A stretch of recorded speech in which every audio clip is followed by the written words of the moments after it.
What makes the X factor so exciting is that it is backed up by hard data, real numbers that show results.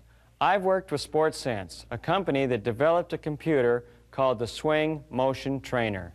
The Swing Motion Trainer is a device used to measure a number of important components of the swing. For example, the SMT can determine which moves first, the hips or the shoulders, and how much they rotate in degrees. SportsSense traveled to several tournaments to measure tour players on their hip and shoulder turns.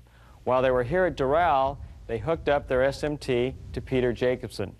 In looking at what really happens in the power golf swing, the SMT has been extremely useful in providing accurate data in a unique way.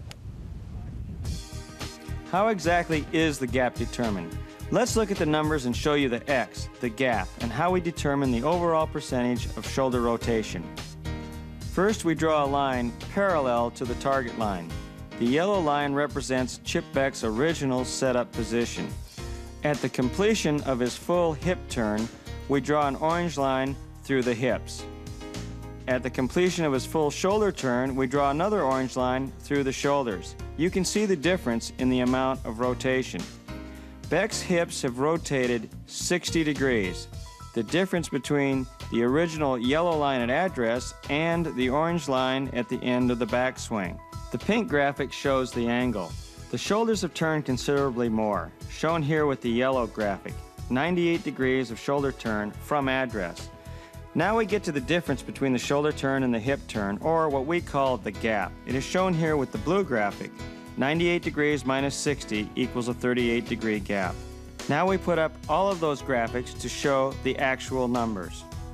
There is, however, one additional number, and that is gap as a percentage of shoulder turn. In Chip Beck's case, that is 39%. We get 39% by taking the gap, 38 degrees, as compared to his shoulder turn, which is 98 degrees. As you can see in the chart, Chip Beck falls pretty much in the middle. Not surprisingly, his gap numbers fall in between the longest and shortest hitters. When you compare Lenny Clements or Mike Reed, you see lower gap numbers in both degrees and percentage. And when you look at John Daly or Tom Pertzer, you see higher numbers in both categories.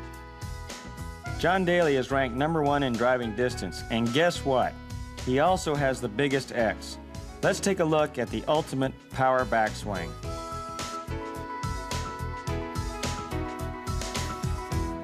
We knew that the SportsSense information would be good because we all knew there would be a differential, but the numbers were really dramatic.